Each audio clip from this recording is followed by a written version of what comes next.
Hi, everybody, and welcome to another episode of the Chakra Way Meditation Podcast. I am joined today by another beautiful guest who I think is going to be fascinating, and I can't wait to speak with her. Becca Williams is here. Now, Becca is an emotions therapist. And, that in itself brings up questions for me, like what is an emotions therapist? I thought all the therapists start with emotions, but clearly I'm wrong. So we're going to get into it and ask all the questions and find out about Becca. So hi, Becca. Thank you for joining me. Yay, it's great to be here. Thank you. So take me back to, well, let's answer this first question first, and then I'll ask you about how you got where you are, because I don't know where you are. Well, I know you're in Portugal. You're from Western America, but based in Portugal now. Lucky you. But tell me a little bit about what being an emotions therapist is. What does that actually mean? Yes. What I do is focus on our emotions as our inner guidance system. Now, the connection between unruly emotions and trauma is really ironclad, and it's difficult feelings like anxiety, depression, shame, anger, and so on. They are tethered to trauma, which is deeply rooted not only in our physical bodies, but also from a spiritual perspective in our energetic bodies. And these powerful, unyielding forces known as emotions, they can run our lives, and they can prod us to go to great lengths to keep them at bay by trying to manage or eliminate or numb them. And my work focuses on helping people be in connection with them and what they're feeling and why they're feeling it, so that they can process and release them.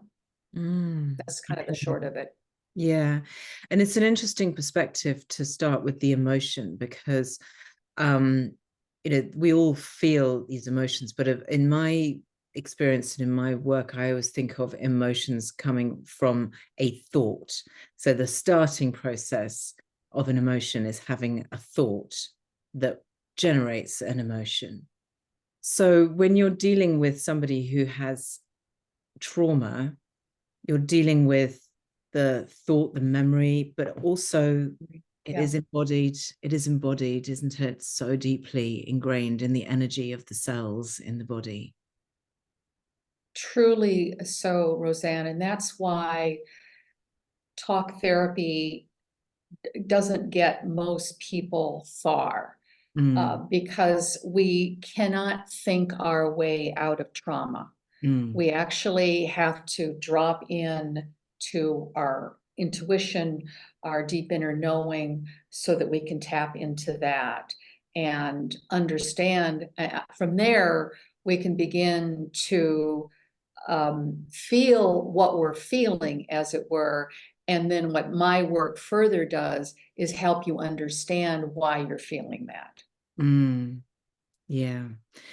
So now we understand a little bit about what emotions therapy is. I'm going to come back and ask you about the modalities and so on that you use, and what what the process of this therapy looks like. But how did you come to be an emotions therapist? What was your journey towards this? Yeah. Um, so it was my own personal journey of developmental trauma. And I had been looking and searching, and there's a reason why we call it searching, right? A seeker, because we are seeking solutions to our suffering. And I was a seeker for years, for decades, because I had unrelenting and crippling anxiety and depression. Because of that, I had an explosive temper, anger, and it affected everything I did. Importantly, my relationships, both personal and professional. And I worked in the arena of media. I was a television news reporter and anchor, and I also worked for the like the BBC, which is National Public Radio. in the United States. And during the course of that time, I mean, I enjoyed what I did and I was good at it, but I was always mm, trying to deal with these roiling emotions that were coming up. I was in therapy for years and years. And then, I went into spirituality. I studied Buddhism. I studied Kabbalah, which is the mystical form of Judaism.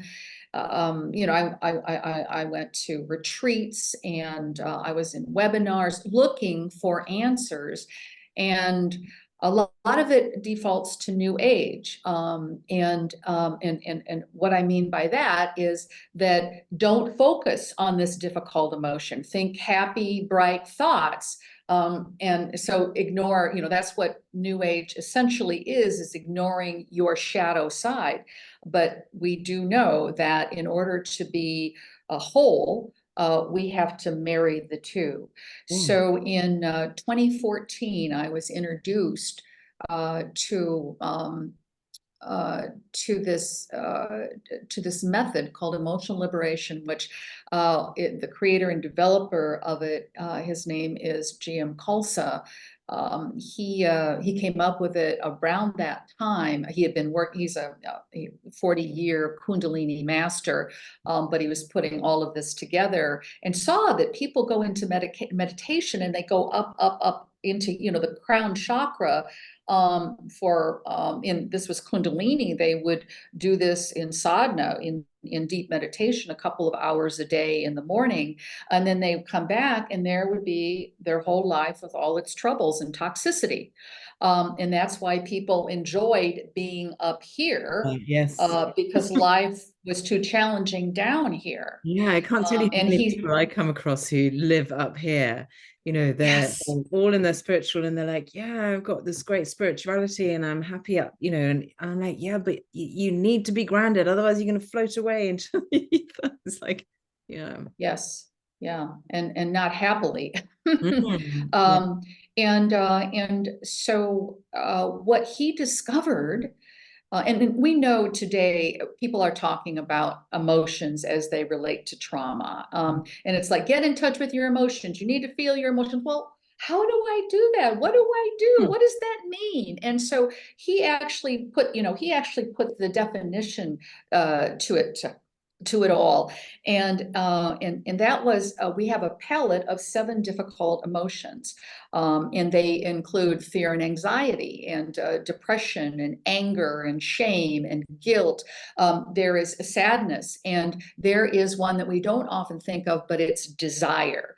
And it's about neediness. What do we need? And if we were raised in an environment where we were never able to ask for what we needed, then we never learned really what we needed. And there is, the default to addictions, because I don't know what I need, but this feels, being this high or whatever that might look like, the alcohol, the being intoxicated feels better than how I normally feel. So it's a very smart, smart approach to numbing what I'm feeling. But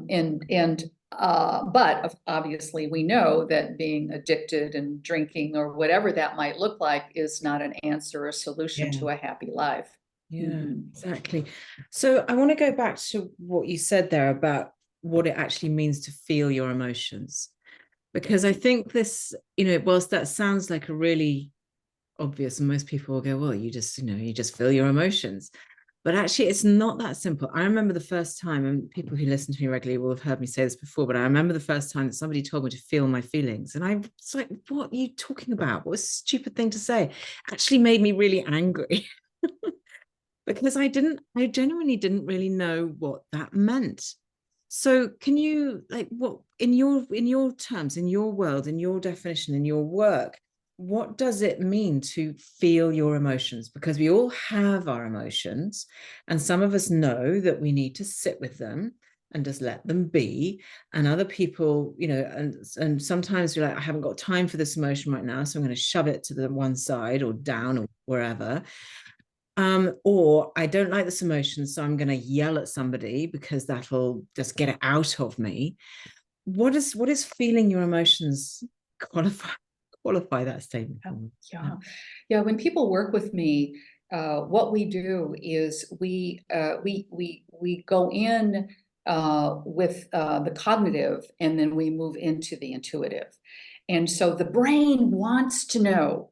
The brain wants to know what this anxiety is. And of course, we know that fear comes up because we feel that we're in danger in some way, somehow. And so what we do is we say, well, okay, so what is that weird feeling that is coming up? And then we have to drop down. I know that I feel this way. So we actually put a face to what anxiety is, and all what anger is, and all the seven family of emotions. But why are we feeling it? And of course, the somatic listening is very important. Is where is it in our body that's residing? And so we need to learn to listen to our body. And again, that can be sort of a, what do I want to say? Just kind of a flash sentiment. Well, so then how do I listen to my body? And we actually, I incorporate in this work, expressive, active movements that hail from the Kundalini tradition. And so what we're doing essentially is stirring up the emotions so that we can bring them up to see them more clearly. And with those practices, and as you know, and we'll probably get into this more, I like to include some plant medicine. So I either do, I work with psilocybin here in Portugal, and it's either microdosing, which can amplify the feelings that we want to come up, and so that we can see them and feel them more clearly. But the important piece is, okay, so there's this anxiety coming up. Why is it? Why do I have this anxiety? And so that's where meditations come in, where I lead people on a journey through what they're feeling and why they're feeling it, and they will come up with, oh my God, what I saw, what came up. And as you say, a thought, it's a thought or a memory will spawn a thought. Oh, I saw my mother coming at me in an angry way, and she was going to, fill in the blank. And that is why my husband, when he gets angry, he comes at me. Oh my God, it's the same feeling that I got when my mother was coming at me when I was 4 years old. Ah, that's what it is. Okay, so knowing what I'm feeling and why I'm feeling it, it allows us to bring it to the fore, and then we just take the charge out of it. Yeah. So yes, I can totally, I mean, this is fantastic work, because I can see for me, it makes beautiful sense, because you're working somatically, you're working with the mind, with the body, and with the soul, with the inherent with the instinct, as you say, intuition.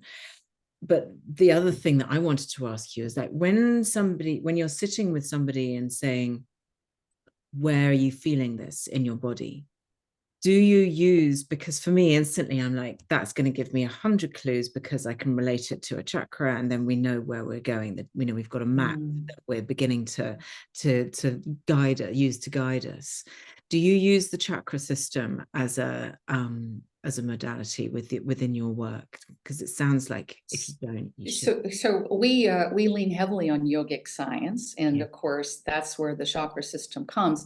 But my work is a little different, in the sense of I don't prod or investigate where that is in a person's body. They do it themselves.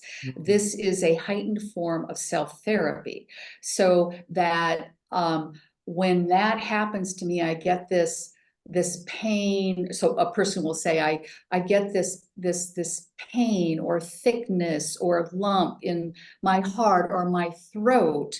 And I remember that's how I felt when thus and such happened way back when. And so we're connecting the dots. And I just create the platform and the space for the person to make these discoveries on their own. Okay. Yeah, I understand that. That makes perfect sense. So it's really just opening them up to understanding where the hell this emotion that is plaguing their lives, where the seed was sown, basically, when that Yes. arrived in them, in their energetic body. Yes, and you used the word soul a little while ago, and I want to go back to that because what we have discovered in difficult emotions that we have never recognized before, and this is really a revolutionary discovery, is that our emotions are a bridge to our soul. So that when we can embrace what we're feeling and go directly into it, we can be in touch with our soul and hear our soul speak. Wow. The other thing that comes up a lot, or frequently, I should probably say, is that when we're looking at trauma and emotions that are causing, inherent difficulties within our lives, a lot of people say that actually this could be an inherited trauma, an ancestral trauma. Is that something that you work with as well? Or do you find that there's actually, this trauma doesn't belong to me at all, it belonged to X generations back, or this is something, I mean, we all have inherited trauma in terms of we all have something that our parents gave us, they cooked up specially for us with love, the best that they With possibly, love. on the whole. So, a lot of childhood traumas are inherited from our parents because our parents gave them to us. But I'm talking like deeper than that. Is that something that you come across and find? So, in the scope of my work, it doesn't really matter whether it's from my childhood, if it's intergenerational. It might be interesting to put it together, but I have worked with people of color and minorities and Native Americans who go into it and knowing that they are layered with intergenerational trauma. And the answer to that is to be able to observe it, be with it in order to let it go. And so regardless of where it comes in our life, in our past lives, it's still something that we want to move through so that we can release, process and release. Yeah. And it is the same process to release trauma that's happened to you, 5 years ago, as it is 5 decades or 5 generations or it's the same process, whenever that came in. Is that accurate? Is that right? Yes.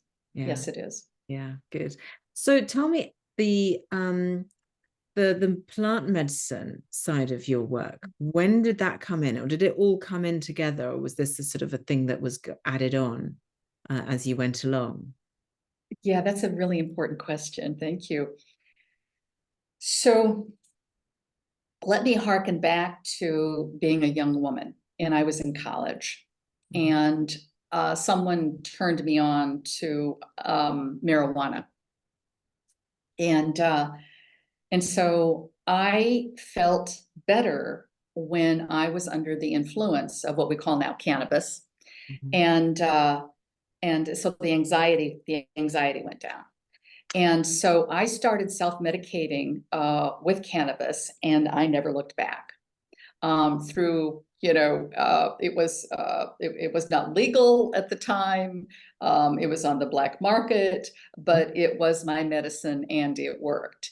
And the deal with cannabis, however, is that and you can ask anyone who basically medicates with it today, because what's the status of it in the UK? cannabis? It's illegal. It's illegal to deal it. I don't think you get chucked in prison if you have it in your possession, but it's certainly not widely available. It's still an illegal thing to do. And it's I find this a really interesting fine line because it's legal in so many countries now and accepted. But I do still know plenty of people, kids mostly, in their 20s or whatever, who have become addicted to it in some, reliant on it, perhaps I should say. And it has not done them any favors. And I don't know, I feel like the weed that you and I smoked back in the day in our 20s was very, very different to the stuff that's around now. I feel it's a very different compound. It's been very tampered with. But yeah, so Yeah. it's It can be very strong. yeah. And I call it crack cannabis. But in the United States, where I was living, it became in the late 90s, it became legal in various states. So the issue with cannabis, what I found in working with it all those years, was that I felt better when I was under the influence of it, but when I was no longer under the influence, the emotions would come back. They'd flood me again. And so then fast forward to 2014, when I was introduced to emotional liberation, and I started out with, I worked with GM Khalsa, Guru Mayor Khalsa, I still work with him, actually in a co-teaching position now, but I was his student for several years, and that's how I became certified in emotional liberation. But I started out with a full year online program with him, and there were probably about 12 people in the program.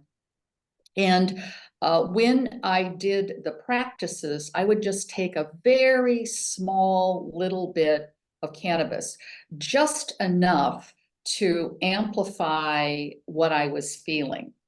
And I was getting great benefit from these practices. And I noticed in comparison, because we would talk and land where we were and about where we were, that my progress, I have to be very careful about this judgment, but I felt that my progress was accelerated. And I never announced this to the group, but I did tell GM that that's what I was doing. And he's, very open-minded about this. There was never any kind of a judgment from him on this. And so I went on to do the whole work, and I experienced incredible results in I used to, it was at points, I remember I was I lived in Denver, and I was at the Denver airport, and I was on the people mover. And normally being at airports would really give rise to huge anxiety with all the different variables of traveling. And I was on the people mover, and all of a sudden it struck me that this is where I would be just in anxiety mode, huge, huge, huge. And so here I was on the people mover, and there was nothing. It was like it was slipping a gear. It was like, well, this is where I would be anxious, and it would just slip, and it would just slip. And I remember that I started crying. Here I was in the Denver airport on this long people mover, and there were tears coming down my eyes because I had realized how much healing had happened around this crippling anxiety that I had struggled with for so long. And so it was, when I came out from this work, and I was what I call born again. It was such a transformation. And I know that term is thrown around, but it was like a reset for my life. And I had been in television news, and I had been a producer and a reporter and an anchor and all that. But I was producing and hosting a show at the time, and I wrapped that up, and I thought, what I really want to do is I want to teach this, because when I awoke from from this cloud of difficult emotions that I was in, I realized other people were suffering just as greatly as I was. Somehow when we're in our suffering mode, we have these blinders where I'm the only one that's, in pain, kind of thing. And I'm also, I just want to put it on the table. I'm also trained as a clinical nutritionist. So I worked a lot of years as a health editor. So, the whole piece as a clinician just really excited me as well. So to be able to, here I've been talking to people about their lifestyle and their diets, but, those are important, but really this emotional piece is the standout. It's the leader. Once you get, yes, you can do supplements and you can do a good diet. I mean, I highly recommend a good diet. But when we can focus on these emotions and move them through, it is absolutely transformational and life-changing. So this technique of emotional liberation, this the title of this modality, if you like, is that so the plant medicine isn't necessarily part of the emotional liberation. It's just something that you've added on top because you can see how this benefits. Yes, you cut right to it, Roseanne. I kid my teacher and say, "You are the creator and developer of emotional liberation. I bring the drugs." I forgot to mention that. So I started doing this work, teaching this work, and I taught it with cannabis at the time, and I was in Colorado where it was legal. Right. And so, and the big deal here is not to numb yourself, not to get so stoned that you lose track. It's just like a little bit. And what it does is heightens the effects of the feelings. And we know from research that the CBD quiets the fight or flight response. So that marriage of THC and CBD is quite jaw-dropping. And then a few years later, I moved into, I started working with psilocybin and working with microdosing psilocybin. And I found, and I guinea pig myself, or that's how I say it, a lot around this work. I mean, I wouldn't ask my students or clients to do anything that I haven't done. And I found that there was some very deep-seated shame that was still in my emotional body. And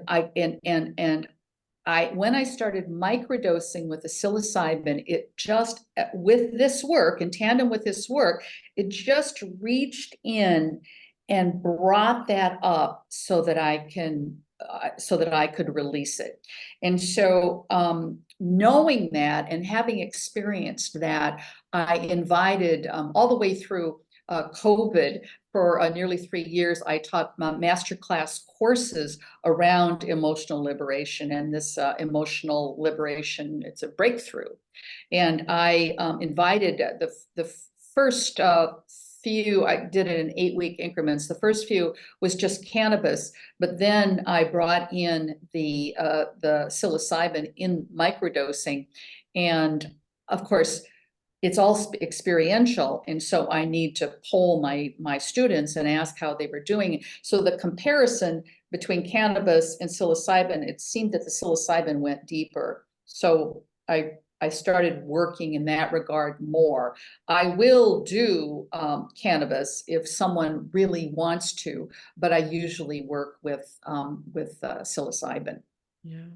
It's a really interesting thing for me to observe this phenomenon in America and obviously in Portugal and, the places where these drugs are legal, because there's still such a kind of a stigma around it. And I can hear my mother's voice in my head going, well, of course they work because they're all off their faces, it's a really interesting one for myself to kind of find.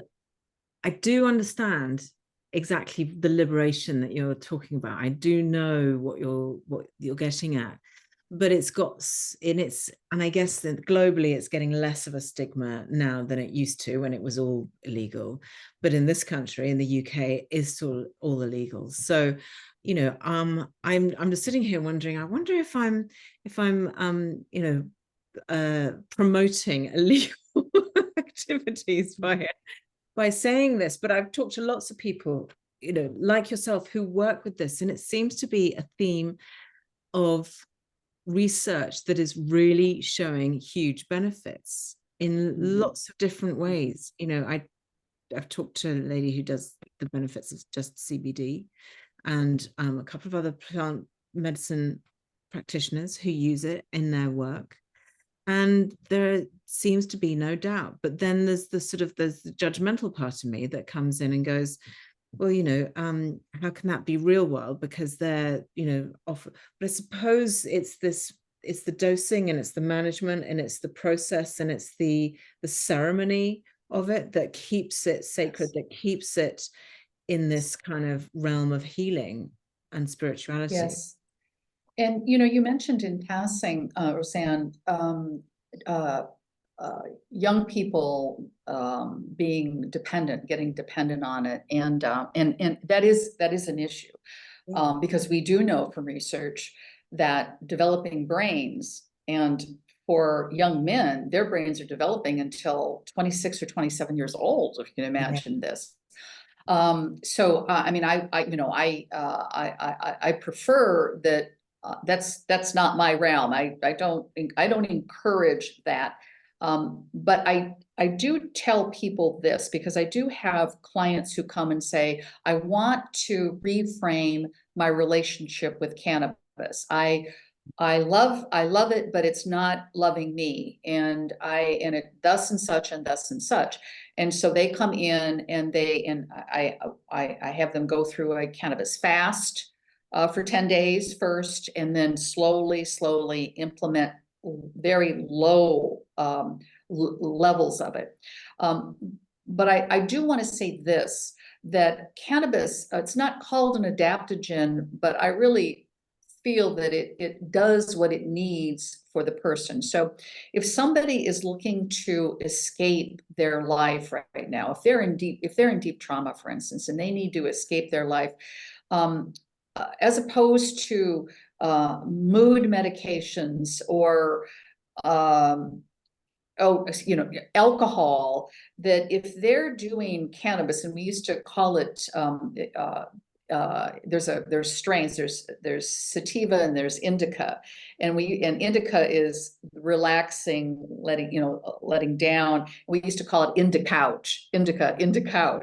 And so if people need to be under the influence of that, it's like she's wrapping her arms around the person, kind of in a womb, and that person is moving through whatever they need to move through in this dependence. But then when they decide that they want to come out of it, she opens her arms, and the person can move forward in their lives without any kind of terrible side effects or downsides, like the prescription meds. We know these terrible side effects, and the neurochemicals for the meds, even like SSRIs, are so screwed up that they don't know how to taper off of these medications.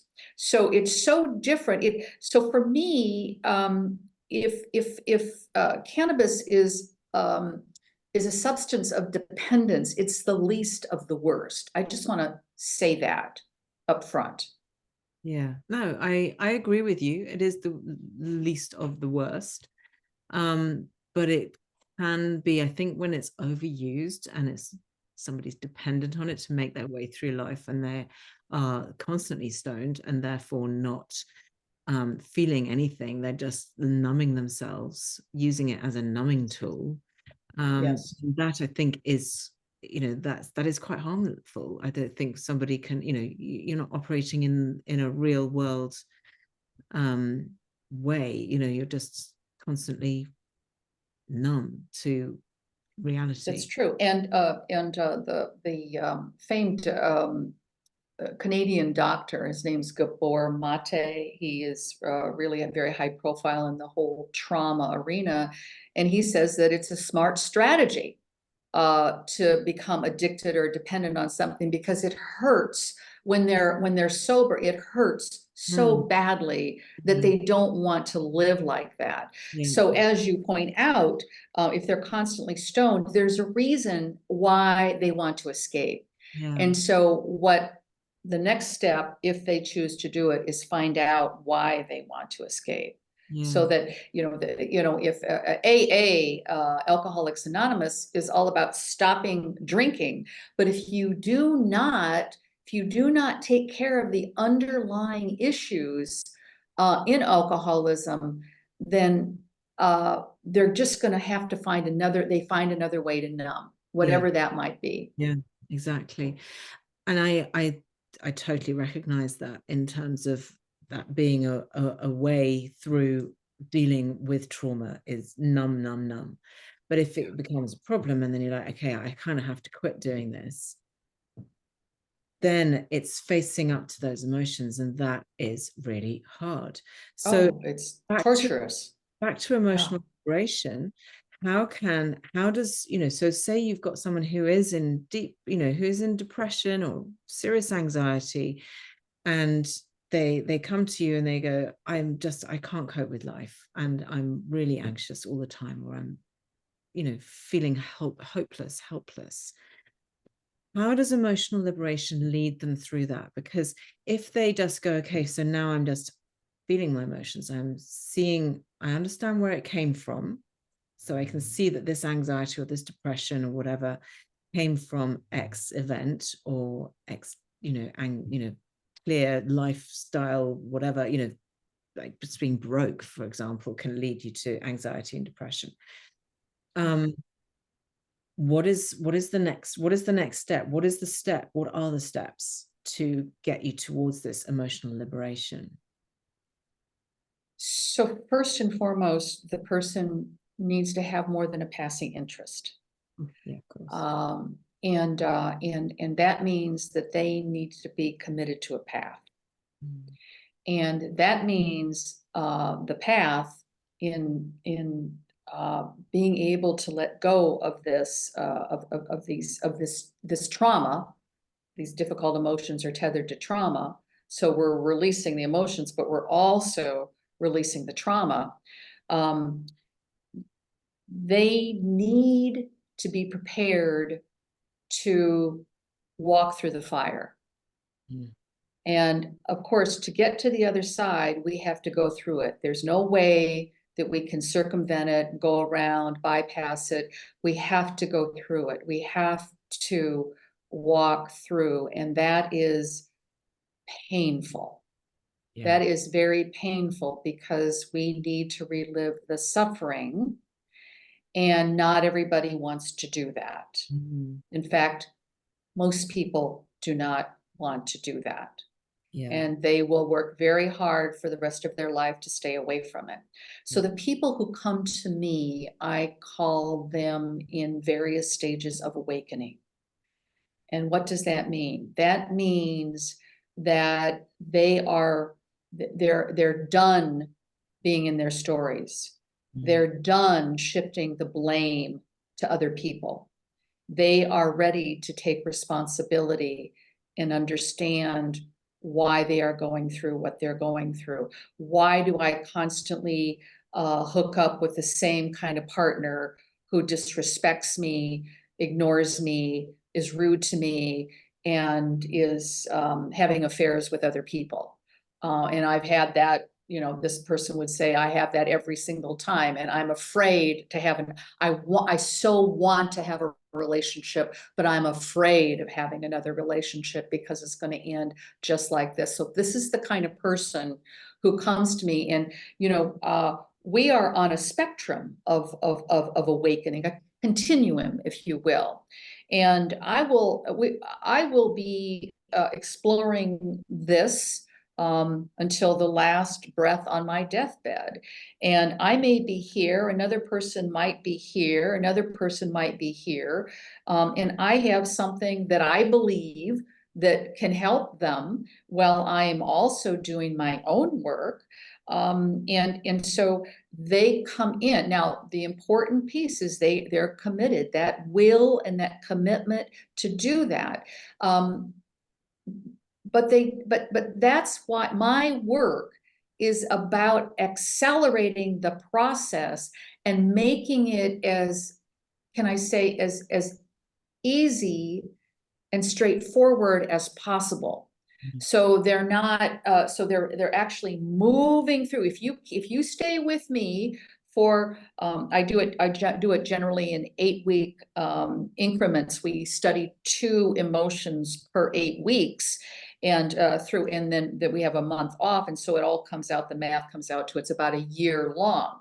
Somebody can come in and just dip their toe in the water of learning what emotions are and how we do it, and then leave. But I have many graduates who have been through the whole thing and who actually come back to kind of for a refresher course kind of thing. Yeah. So that's first and foremost, is that people need to acknowledge that they have work to do and that they're planning on doing the work. And what may drive them is one particular emotion. When I do workshops on anger, for instance, that is my most popular topic. I get a room full of people, and most of them are women. Yes. And so we have a very angry society. And they don't know why they're angry. No, that's the extraordinary thing. I was talking to somebody the other day, and they're just going, every so often something happens and I just feel absolutely livid for and somebody could have done something that was totally innocuous, but I'm feeling so angry about it. And and I thought, well, what do you do? And he said, I just go out and scream at the heavens. I just go and let it all out. But it's yes, there's a lot of anger. There's a lot of anger. There's a lot of injustice. And people exhibit it when they crawl behind the wheel of 2 tons of metal called a car or an SUV, and they're just the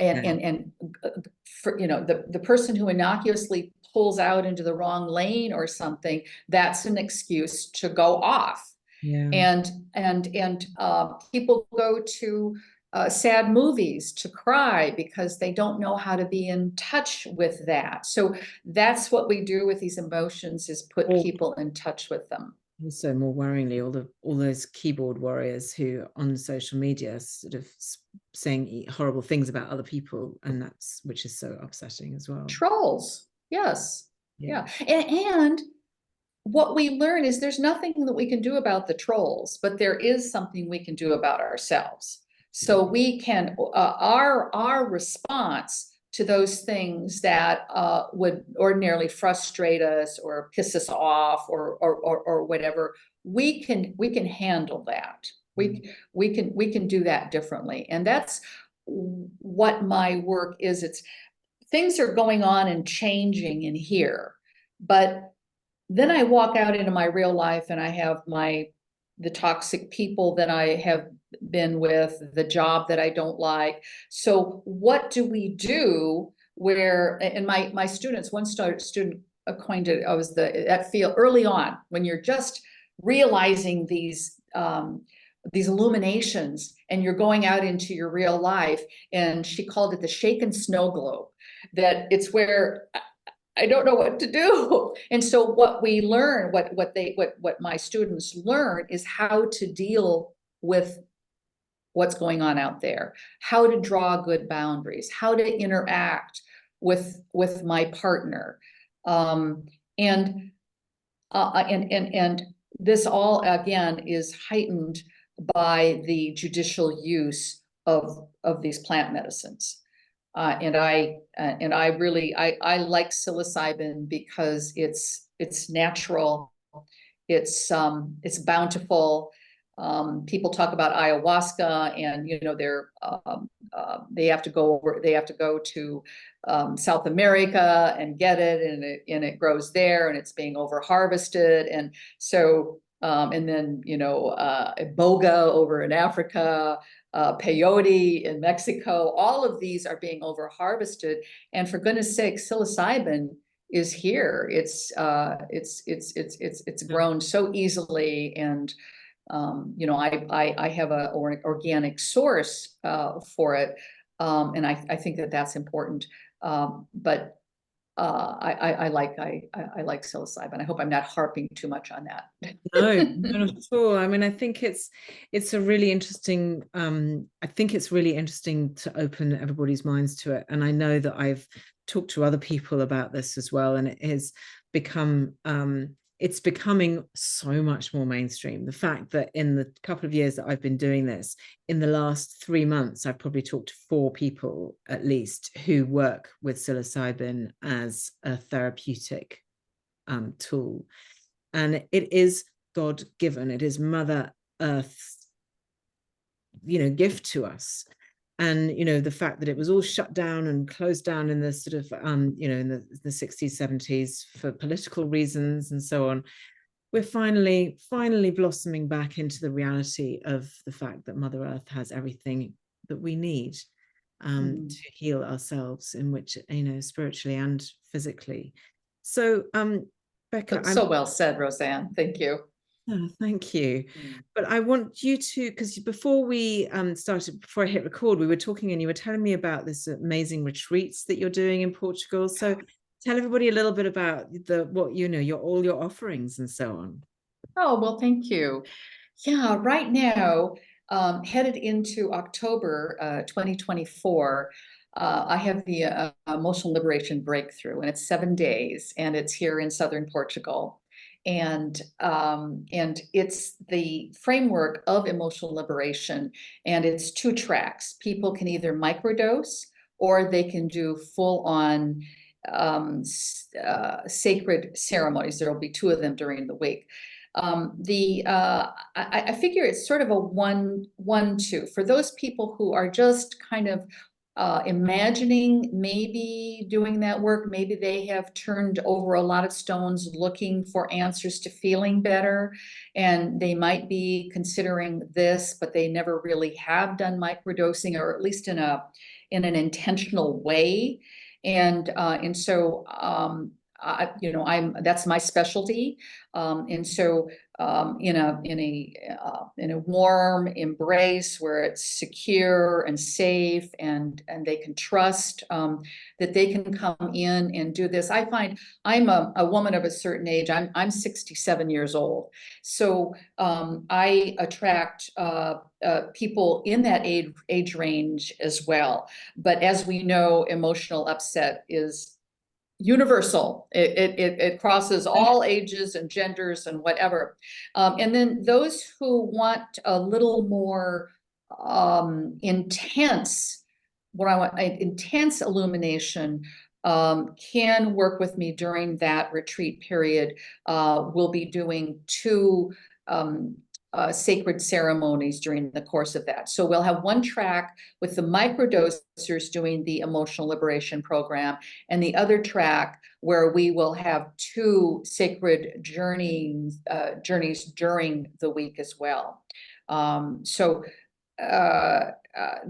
the sacred journeys, I need to actually, we for all my people coming on, we do a 1-to-1 get to know you session, and I ask them, it's the clinician in me speaking, but I like to have a client intake form that is very thorough, so that I know where you are. So we talk about what kind of medications you're on, what's your mental history, all the ins and outs of that, because we have to, when we are talking about spiritual journeying, it's going to be higher amounts, obviously, of psilocybin, because it's a psychedelic journey, as opposed to microdosing, where it is it's a sub threshold that you don't feel as though you're doing anything. You may feel brighter, you may feel more open, but it's not like I'm in a psychedelic journey. That's far from what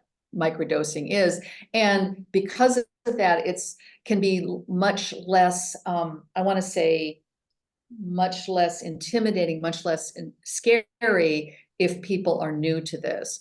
But the fact of the matter is that I create a warm and nurturing environment for all my people, and that security allows the creation of a mindset that is very confident going in to a journey. We talk about uh, difficult trips or bad trips. So sometimes people, well, I had a bad trip, a bad journey. And people go, well, there is no such thing as a bad journey, because you learn something from everything. But I say, yeah, there can be. You can have a bad trip. I mean, it can be very difficult, and you don't have to do that. When it's well facilitated, well curated, you do not have to have the chance of having a bad trip. Yeah. And that's where I come in, and that's what I do, is to make sure that the environment is good for you, and that your mindset, you may come in going, well, I'm a little trepidatious about this, but by the time we start the work, you're not going to be anymore. Yeah. No, from what I gather, it is all about the environmental factors and about the intention around it. And if you have those things set up properly, then it's very difficult to have a bad trip. You will have a bad trip if any people around you in the atmosphere is bad. Yeah, it's fascinating. Fascinating stuff. Thank you so much, Becca. So your website is beccawilliams.org, is that right? That's correct. Yes, Yeah. beccawilliams.org. So easy. It's all there. Yeah, perfect. So, yeah, I mean, I'll put all your links in the show notes and people can get hold of you. But this has been so fascinating, and I'm really been inspired and excited to learn more about what you do. But that's been fascinating. Thank you so much. Roseanne, thank you. Thank you so much. And thank you for your service to humanity. Important. Thank you.